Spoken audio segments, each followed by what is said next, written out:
Hello and welcome to Nationwide on the network service of the NTA. I'm Naja Atutijani. The federal government has declared Friday, October 1, as public holiday to mark the nation's 61st Independence Day anniversary celebration. The Minister of Interior, Rauf Aregbesola, on behalf of the federal government, congratulates all Nigerians on this year's celebration of the country's 61st independence and gives assurance of government's commitment to eradicating all forms of challenges, be it political or socio-economic. The minister says while celebrating Nigeria's 61st independence anniversary, the safety of the citizenry is the federal government's main concern, even as the COVID-19 Delta variant remains a clear and present danger. This year's celebration is expected to be held without the usual pomp and pageantry. While wishing Nigerians a fruitful independence celebration, the minister calls for reflection on the ideals demonstrated by the nation's founding fathers, despite differences in faith, tribe, and other affiliations. President Ram Nath Kovind of India congratulates the government and people of Nigeria on the occasion of the 61st independence anniversary on October 1. In a congratulatory letter to President Muhammadu Buhari, President Kovind conveys his best wishes to the Nigerian leader and for the continued prosperity of the country. The Indian president promises to expand and strengthen relations between the two countries.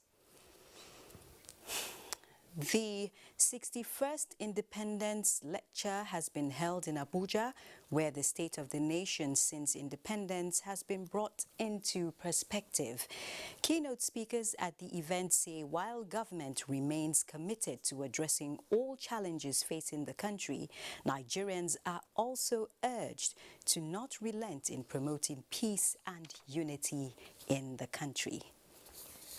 Meanwhile, former head of state General Abdusalami Abubakar has expressed confidence that with sincerity of purpose in entrenching equity and justice, as well as reinculcating a sense of patriotism in all Nigerians, the country will overcome its current challenges. The former military leader gave this indication at a press briefing in Minna ahead of Nigeria's 61st independent anniversary. Fatima Aliu reports. The military leader acknowledged that the task of nation building is not an easy one, especially in a country with more than 250 ethnic groups in which each and everyone is yearning for a place in governance. General Salami Abubakar noted that before the advent of Boko Haram and most recently banditry, Nigerians were living in harmony. He commended security agencies for their sacrifice in maintaining the nation's sovereignty. Could we do more? Yes. More recruitment into the security forces and equipping them adequately. Citizens of Nigeria doing their citizens' duty in assisting as much as possible the security agencies and giving them intelligence. There must be an effort to carry everybody along in governance, in developmental, provision of infrastructure, and again in appointing various people into various offices. And there should be equal representation. General Salami Abubakar also joined the clique of hopeful Nigerians to celebrate as 61. We expect a more united country where our leaders' concern will be for the welfare of its people and the progress of the nation. The former head of state says the task of nation building is a collective responsibility. We are almost the same to do is our best for the sun to rise again in Nigeria. In Mina, Fatima Aliu, NTA News. Similarly, the governor of Osun State, Boyega Oyetola, says Nigeria is divine as a nation and Nigerians should continue to support its unity in diversity. This was while addressing journalists in Abuja, where Governor Oyetola said what Nigeria needs in more than 6 decades of its existence is bridge builders as leaders who will promote development. By any standard we've moved, we may not have achieved the level that we're thinking of as a nation. I think we're moving. Comparing us with other nations that have attained the same independence as ours may not necessarily be too good enough because you're not too sure of what they have. We could do better, if you ask me, but given the level that we are now, particularly the effort that has been put into running the affairs of the country by the present administration of President Buhari, I think we're moving. It could be better, but we're not stagnant. Governor Oyetola is representing the Southwest as a member of the 13-member Caretaker and Extraordinary Convention Planning Committee led by Governor Maimala Buni. And still on peace and good governance, a governance model which places people's well-being at the center of policy formulation and implementation has become imperative to move African countries out of the pool of poverty. At the National Institute for Security Studies lecture for Senior Course 14 in Abuja, Rivers State Governor Nyesom Wike said the crisis of good governance is the biggest threat to security and sustainable development. Kelvin Owunaye reports. With a population of 1.3 billion people, Africa is the second largest continent in the world, but also harbors the world's poorest people, where access to basic amenities remain a luxury to many, with implications for the continent's security. For Governor Nyesom Wike, it is now time for African leaders to re-examine the state of the continent, with each country evolving a governance system that promotes inclusiveness, education, job creation, eliminate corruption to free up resources for economic growth. African leaders are struggling to make the required positive change in the lives of their people, and in many countries, these efforts are bearing some positive fruits in resolving the age-long challenges of underdevelopment. Is to make sure that we have a synergy between the different agencies, between the different government, and how we can tackle our common problems, security and development challenges across Africa. The lecture was part of the training modules to impart on the participants leadership skills to prepare them for the ever-dynamic security spectrum. In Abuja, Kelvin Owunaye, NTA News. Now let's find out what's happening in Lagos as we join Kehinde from the Center of Excellence. Over to you, Kehinde. Dato, glad to have you join us in Lagos. The Nigerian Navy has reiterated its resolve to work with other security agencies to beat the society of robbery, banditry, and other emerging crimes. This was during the handing over of 2 armed robbery suspects arrested by operatives of the Nigerian Navy, NNS, way to prosecuting agencies in Lagos. Lynn Lineker reports.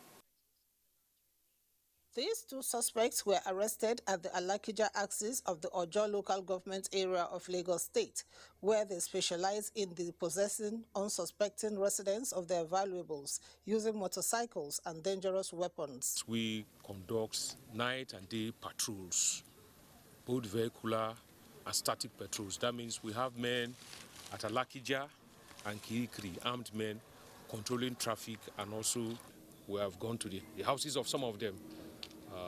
They are at large, but we are going to apprehend them.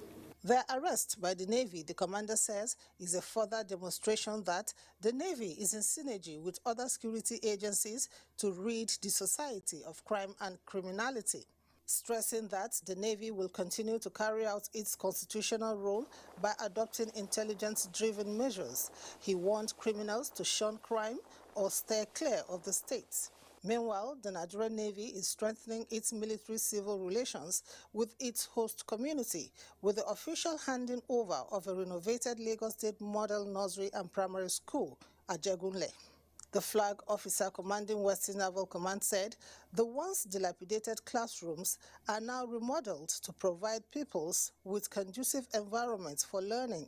Choosing this school, we decide to impact on the people, especially young children like this. We believe they constitute the backbone and foundation of having a bright and future Nigeria. I implore the head teacher, the teachers, the parents, the pupils to take ownership and not allow the building to deteriorate so that to maintain its value and our children will continue to learn in a conducive environment. The unveiling of the plaque marks the beginning of a new experience of the pupils. In Lagos, Lynn Lenake, NTA News. The federal government has flagged off a 3-day capacity building program for business membership organizations and non-governmental organizations across Southwest. Jesuton Moses reports that each participating organization will go home with a growth support grant of 500,000 naira. The empowerment kits received by 20-year-old Ibu Usman couldn't have come at a better time after struggling endlessly to acquire barber's kits to no avail. After school, I went to learn barbering with my boss. So since I got freedom since last year, I don't even think I can have the opportunity to have a clipper or a generator or anything. So now I'm grateful to have sorted it.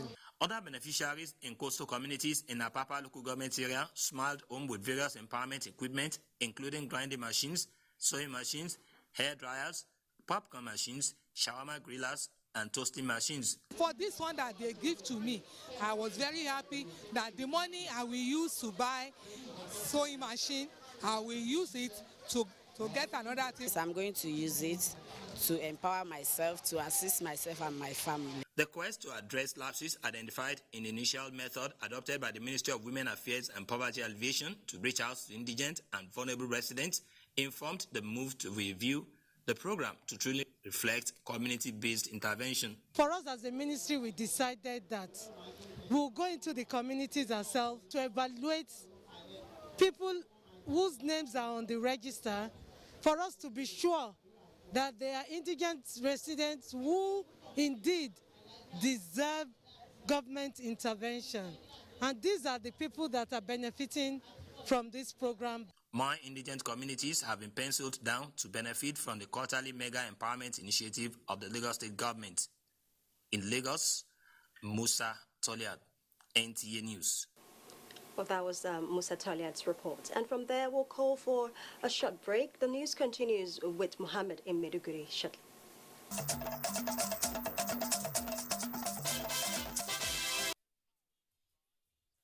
Nationwide from Maiduguri. Groundbreaking ceremony has been performed for the establishment of 50 megawatt Maiduguri emergency power project. Borno State Governor Babagana Umara Zulum performed the ceremony at the proposed site for the project in Maiduguri with officials of NNPC led by the Group Managing Director Malam Mele Kolo Kyari as well as officials of Borno State Government. Mohammed Gwani reports.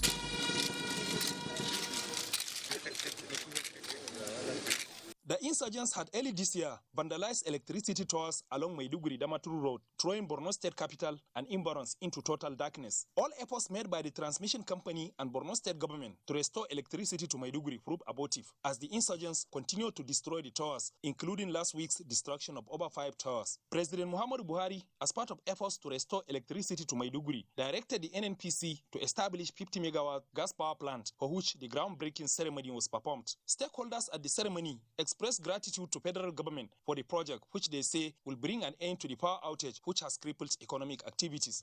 Government therefore will do everything humanly possible to ensure security of life and property are guaranteed, not only for the implementation team, but other residents of the state. Government will do everything possible to deal with any human being that is willing to sabotage this very important initiative. Excellency, I can confirm to you that we have placed orders for the turbines for this power plant. We are taking delivery in the month of October. This project will be delivered, Excellency. We are indeed also grateful for the support received so far from the Borno State government and its people.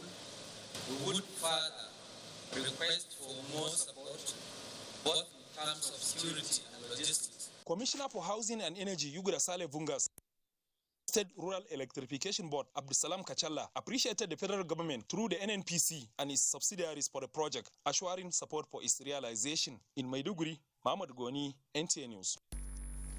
Governors of Borno, Adama, and Yobe states have called on the World Bank to speed up all processes for smooth implementation of interventions by multi-sectoral crisis recovery projects, MCRP, in northeastern states of Nigeria. Again, Mohammed Goni has details. MCRP is a World Bank funded project which supports the governments of Borno, Adamawa, and Yobe and other states towards rehabilitating and improving critical services delivery, infrastructure, livelihood of communities, and strengthening social cohesion in the region. The governor said the only way to meet terms of reference of the World Bank and to recover the 15-month earlier loss in the implementation process is to hasten off. Borno State Governor Babagana Umar Azulum, who is the chairman Northeast Governors Forum, led his counterparts from Yobe, Maimala Buni, while Adamawa State Governor Adamu Pintiri was represented by his deputy, Mr. Seth Crowther, at the meeting in Abuja. Governor Zulum said they were at the World Bank office to appreciate the good works the organization is doing through the MCRP in the post-insurgency situation, noting that a lot of people who are hitherto displaced by the crisis have relocated back to their ancestral homes to pick up livelihoods. He, however, added that there are more areas that need collective intervention to restore hope to the people, saying the only way to do that is to speed up the MCRP implementation process. Responding, the World Bank Country Director, Mr. Shuhan Chaudhry, assured to deliver the worries and concern of the MCRP implementing states to the World Bank headquarters with a view to ensure speedy implementation and effect changes bureaucratic bottleneck that hinders the smooth running of the projects. In Maiduguri, Mohammed Goni, NTA News. Those are the stories from Maiduguri, and it's time to link up to Asmao in Sokoto for the continuation of Nationwide. Actually, Mohammed, you're coming back to me and we'll join Sokoto later. Motorists plying the Onitsha-Owerri Expressway have commended the federal government for its quick response in fixing the collapsed section of the road earlier closed to traffic for repairs. Joy Iliobu reports.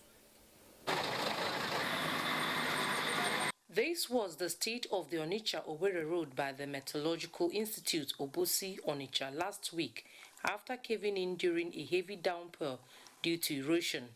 1 week after, the story has changed as that section of the road now wears a new look after the federal government reinstated the failed portion to ease traffic. We find it very easy, to pass. To be going to wherever I want to go and come back. We thank the government and for constructing the road for us. People say the road is good, and we thank you for the federal government. You can access it very easily now. It's very nice work. We have unblocked the drainage that was blocked and also unblocked the culvert. So normal flow has resumed. Reports indicate that the erosion which affected the road was as a result of human activities, which resulted in blockage of drainages within the area. From Obosi, Joy Ilebu, NTA News. Meanwhile, the Nigeria Security and Civil Defense Corps, NSCDC, is taking proactive steps in the protection of critical national assets by engaging sister agencies to come up with an action plan. Abdurrahman Usman Chibrila reports. National assets and infrastructure, major support systems to the socio-economic fabrics of the nation, and must be guided jealously. Scenes like this informed this gathering of some of the best from different security outfits to share ideas, especially on the adoption of artificial intelligence. We can do remote surveillance and ensure that our critical national infrastructure and all other assets are protected.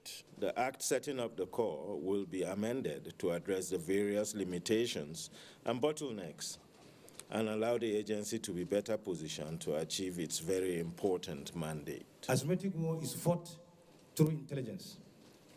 And so we need to come together really and return to basics and share intelligence. Like I used to say, no service has a monopoly of any strategy. We have developed the capacity to support the efforts of the nation's security establishments to better deliver on their mandates. Notes will be compared, ideas will be shared by the participants, and the contents of the files expected to increase as the summit ends. Abdurrahman Usman Jibrila, NTA News. It's now time to join our Sokoto Network Center.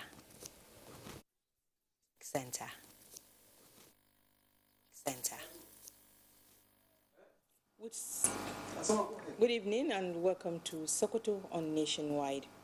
With sustained bumper harvest, favorable weather, more than 100,000 jobs are expected to be created annually through sesame cultivation in Sokoto State. This came to the fore when Governor Aminu Waziri Tambol paid an inspection visit to the produce cleaning and standardization as 30 bags of sesame being cultivated in Sokoto. Dalhat Abdullahi has the report. This success is the outcome of the Sokoto state government's multi-million naira intervention toward enhancing sesame cultivation in the state. In addition to its partnership with the Turkish firm in sesame cultivation, last year, Sokoto state government had provided 350,000 kilograms of sesame seeds and other inputs to farmers to enable them key into its cultivation. The outcome of the previous year's farming season indicates that sesame can grow in Sokoto State. Before the government intervention, less than 10,000 hectares of sesame was cultivated annually in the state, but increased to 34,000 hectares in 2020 with government's commitment. The cultivation of sesame in Sokoto State is expected to shoot up to 91,000 hectares of land in subsequent years due to high demand of the produce globally.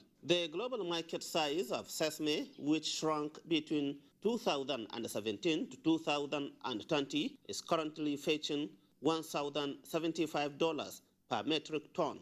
Sesame is in demand globally. And if you can produce even millions of tons of it, the market is there. Governor Aminu Waziri Tambol used the event to caution farmers against taking illicit drugs as exchange for farm produce. Governor Tambol was received at the inspection of the sesame processing facility and briefed by the overseer of the State Ministry for Agriculture, Professor Abdul Qadir Usman Junaid. In Sokoto, Dalhat Abdullahi, NTA News. The federal and Sokoto state government have signed a memorandum of understanding for the coordination and implementation of at-risk children project towards addressing challenges facing vulnerable children in the state. The event took place at the office of the Attorney General and Commissioner of Justice, Sokoto State, Suleiman Usman, SAN, in Sokoto. Shehu Muhammad Detti completes the report. The Attorney General and Commissioner of Justice, Sokoto State, Suleiman Usman, signed on behalf of the Sokoto State government, while Senior Special Advisor to the President on Social Investment, Madam Uwais, signed for the federal government. It was witnessed by the At-Risk Committee constituted by Sokoto State government for the implementation of the project led by Malam Muhammad Lawal Medoki. This is aimed at addressing challenges facing vulnerable children in the areas of education, healthcare, and economic empowerment, among others, give them a sense of belonging and safeguard their future for individual and national productivity. We need assessors and verifiers in Sokoto State who will be able to mentor these children. We can easily do that because we have the modules. We can work with them. I have no doubt that she would work hard to ensure that we give our children a legacy of education, a legacy of character, and a legacy of faith. We are almost having the data of all the orphan mothers and all the orphans in the state through the 87 district of Sokoto State. The project, tagged At Risk Children, is to be implemented under the coordination and supervision of the Office of the Special Advisor to the President on Social Investment in partnership with the Sokoto State Government. In Sokoto, Shio Muhammad Detti, NTA News. And that is our package from Sokoto. It's back to Najatu in Abuja for more on Nationwide. Thank you, Asma'u. Nigerians have been charged to own and protect public infrastructure such as firefighting equipment in their vicinities and stop the harassment and victimization of firefighting personnel, as well as destruction of fire facilities during emergency response situations. The Minister of Interior, Ogbeni Rauf Aregbesola, stated this during the inauguration of a multi-million naira state-of-the-art firefighting truck in Calabar, Cross River State. Paul Abel reports. The provision of this modern firefighting facility by the federal government is to strengthen safety and protection of Nigerians in Cross River State from unforeseen fire disasters. Describing fire as a good servant and a bad master, the minister calls for fire prevention, noting that 141 firefighting trucks have already been deployed to various states of the Federation, out of the 200 being purchased by the federal government. The media must support the effort of government to promote the consciousness of Nigerians in their communities to own this equipment. Do not permit anybody to damage them. With thousands of personnel being employed and trained with an appeal for collaboration, the Cross River State government promises to purchase more fire equipment to the rural areas. I want to use the opportunity to extend our gratitude to Mr. President for being cautious and caring about the people of Cross River State and Calabar indeed. Cross River State is known as the tourism capital of Nigeria, and so safety, public safety in particular, must be our priority. So you will see that we will reflect this visit in our budget for 2022. A firefighting drill with the new equipment was high point at the inauguration. In Calabar, Paul Abel, NTA News. Still on safety, the Federal Road Safety Corps, FRSC, Enugu Sector Command has kicked off the Ember Month campaign to create awareness and encourage road users to keep observing road safety protocols. Mina Okaobasi reports. The campaign flag-off, which was also attended by sister security agencies, was to educate the masses on the dangers of overspeeding and zero adherence to road signs. People overspeed, and that was the essence of having to introduce the speed limiting device. And I pray this time around people will adhere to let down rules so that they will not become victims. You can see that the government is putting up every infrastructure. Thereafter, the event was officially flagged off. Record has shown that most accidents on the road happen within the period of U-tide.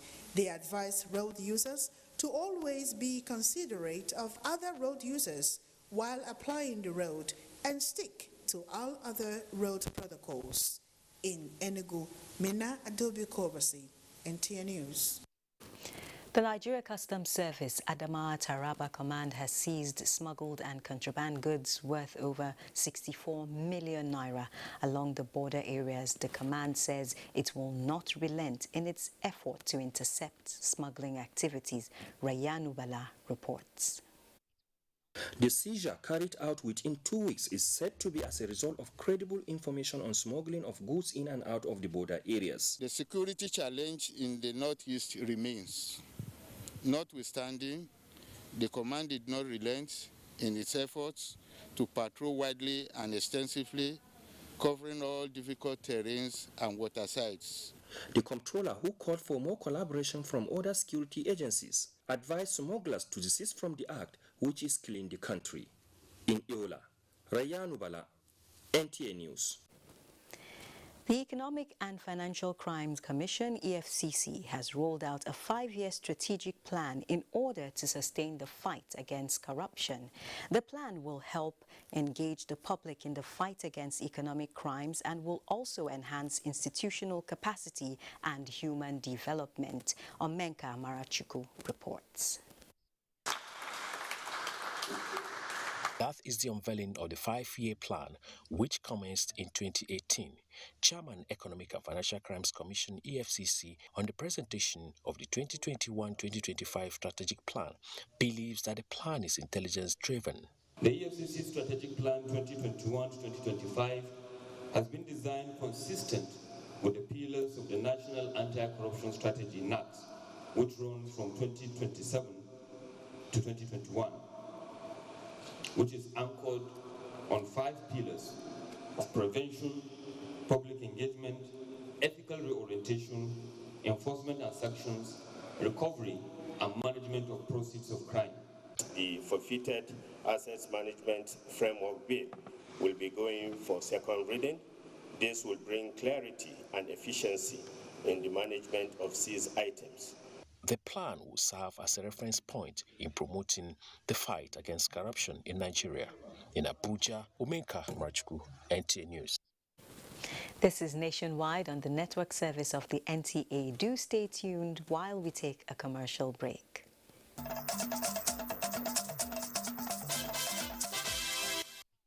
It's nice to know you're still watching Nationwide. Plus 600, a compendium chronicling major achievements of Nigerians abroad, will soon be on the screens of the Nigerian Television Authority, NTA. The Director General of the NTA, Yakubu Ibn Mohammed, stated this when he received the leadership of the Nigerians in Diaspora Commission. In Abuja, Francis Form reports. The plus means it's going to be endless. And a lot more coming up. This presentation of Plus 600 Compendium signaled the commencement of a renewed partnership between NTA and the Nigerians in the Diaspora Commission. The publication features icons at 60 that have made Nigeria proud outside the shores. The chairman, Nitcom Abikedabiri Erewa, briefed the NTA DG on the content of the compendium. He was excited and commended the Nitcom boss for being a true defender of Nigerians in the foreign land. We have just too many success stories abroad. It's amazing. And DGs, as we present you this compendium, we really want to work more with you to showcase each and every one of these success stories, even if it's just a minute or two. It's amazing. No country in the world would have this kind of people everywhere in the world except Nigeria, and I'm proud to say that. What we get to hear is about the few Nigerians who scam. There are Nigerians doing very great things, and in the countries, where they, where they live and do these great things, they are appreciated more than they are appreciated, in Nigeria. And I'd like to assure you that you will be working directly, with the Executive Leadership Program. Actualization or visualization of the icons of the 600 plus icons will be a special project. Partnership in motion already. Compendium expected to be on the screen, but for now, best wishes to each other. Francis from NTA News. On the political scene, 11 lawmakers, including 5 serving members of the House of Representatives from Anambra State, have defected to the All Progressives Congress. The chairman, APC Caretaker and Extraordinary Convention Planning Committee, Governor Mai Malabuni, received them in Abuja. Salihu Abdullahi Gwanara reports.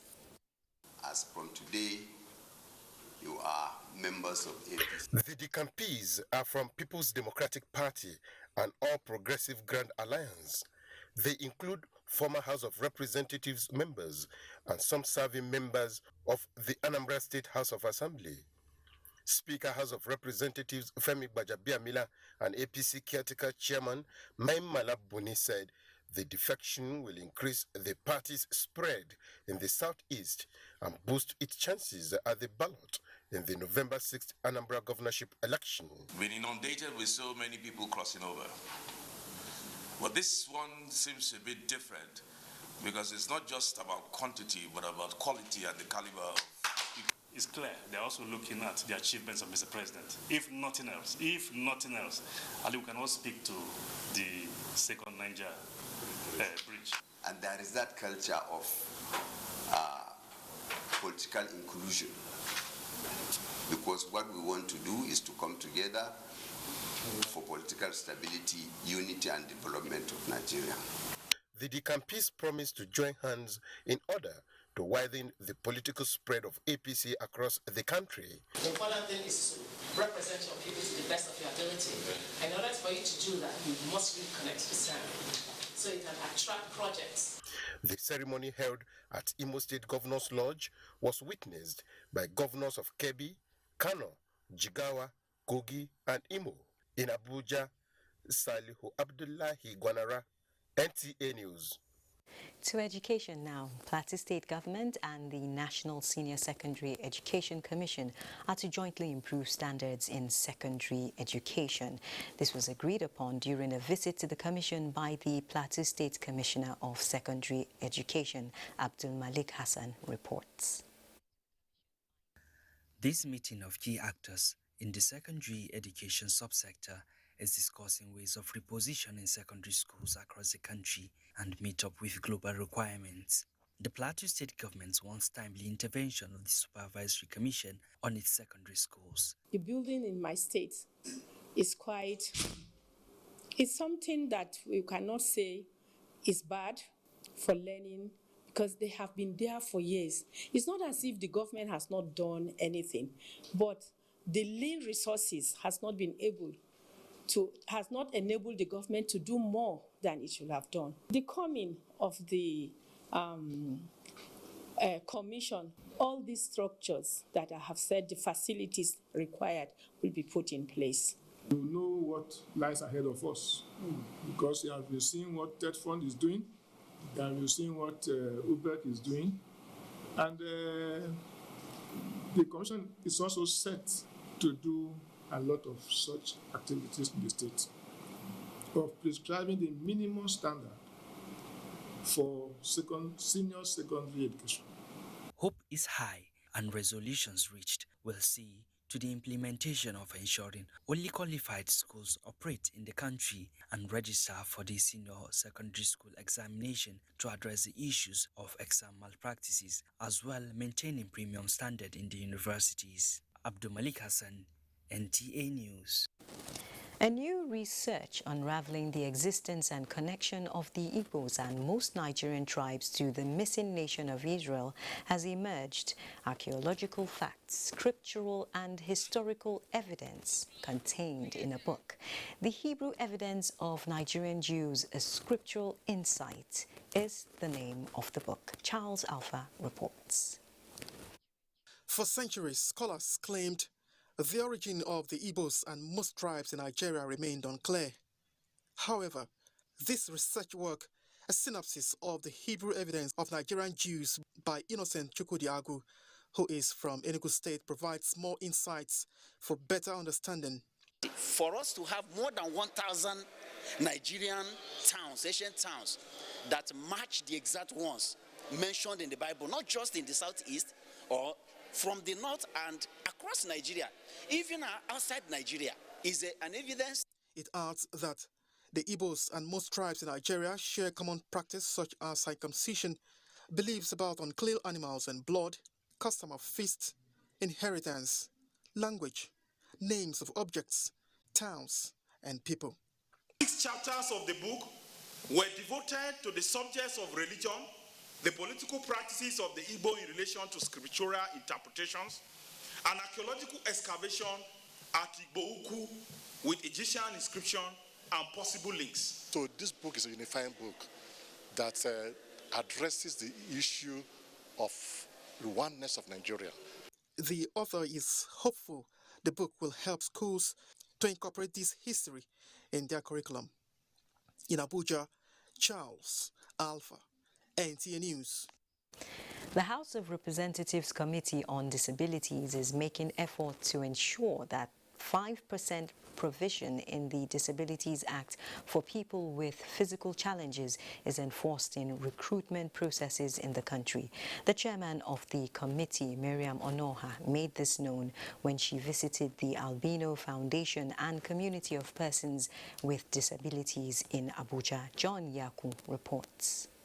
People with albinism and those with disabilities are faced with challenges such as discrimination and inability to access public building or secure a living job.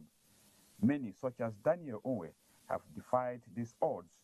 Without a government job, he is in a private legal practice. If persons with disability are liabilities, the burden will be on the entire nation. There are many who could not achieve this feat, but it takes few eyes to see them.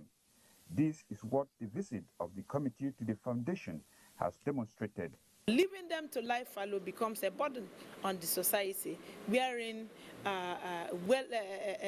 qualified persons with disability are not allowed to contribute their own quota to national development. If we're able to bring a burden, it removes burden from all of us. And we really don't know when you're going to be disabled. We're proud of you, and we're proud of the fact that what we have seen in you over the years, you have taken leadership to make it a reality. The visit is sequel to the committee's retreat in Owerri early in September, where it resolved to promote the rights of persons with disabilities, increase funding to Disability Commission, ensure domestication and compliance with the Act in all states of the Federation, as well as a National Disability Summit, among others. In Abuja, John Yaku, NTA News. The National Human Rights Commission has reiterated its commitment to collaborating with security agencies to ensure that perpetrators of attacks on schools are prosecuted and victims get justice. The Executive Secretary of the Commission, Tony Ojukwu, said this at a multi-stakeholders forum on Safe School Declaration in Abuja. Omenka Amarachukwu reports. Many countries of the world, including Nigeria, are experiencing all forms of insecurity. Women and children are mostly affected. The unprecedented attacks on schools and educational facilities across the country leaves nothing to be desired as the rights of these vulnerable groups are violated. The National Human Rights Commission is concerned. We will continue to work within our robust mandate in advising government and other state institutions to prosecute perpetrators of attacks on education and provide non-discriminatory assistance for all survivors of attacks on education, regardless of gender, ethnicity, socio-economic background, and other attributes, while taking into account their distinct needs and experiences based on gender and potential vulnerabilities such as disability and forced displacement. The theme of the conference is ensuring safe education for all, from commitment to practice, and the aim is to strengthen implement. The forum is expected to facilitate access to justice to victims of attacks on education system in Nigeria.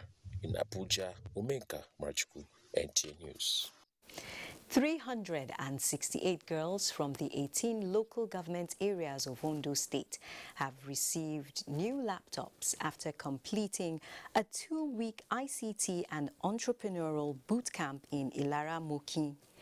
Toyin Bature reports that the boot camp provided the girls with other empowerment tools. For 2 weeks, these young girls, numbering 368, were tutored on installation of solar panel, artwork, ICT-based marking, among others. Now, they have been repositioned to be more in society. I've learned a lot about teamwork, about leadership, about how to install a solar system. And I also want to be a web designer, so it has impacted my life in a good way. The knowledge of breast cancer can help us save our girls and women. The Bimo Boot Camp, which is a citizen-driven initiative, also tutored the girls on how to defend themselves against any form of abuse. As the young girls moved into a new phase of their life with skills to change their world, the initiator of the program said the girls will not be expert commodities, but experts who will change the narratives in Nigeria. You go into your communities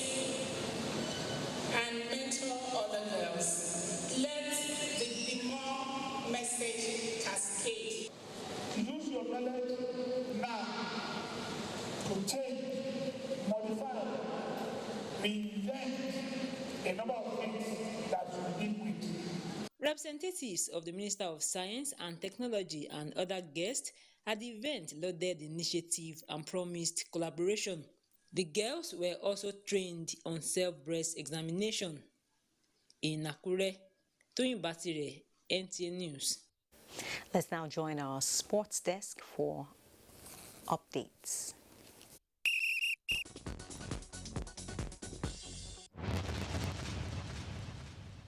Delegates from 36 states and the Federal Capital Territory converged on the Moshood Abiola National Stadium, Abuja, Thursday to cast their ballots in the 2021 National Sports Federation's elections. As at the time of filing these reports, 13 members were re-elected into the board of the Nigeria Rowing, Canoeing and Sailing Federation with Admiral Festus Pobeni as president, just as International Cycling Union voting delegate Gian Domenico Massari was unopposed to retain his position as president of Cycling Federation.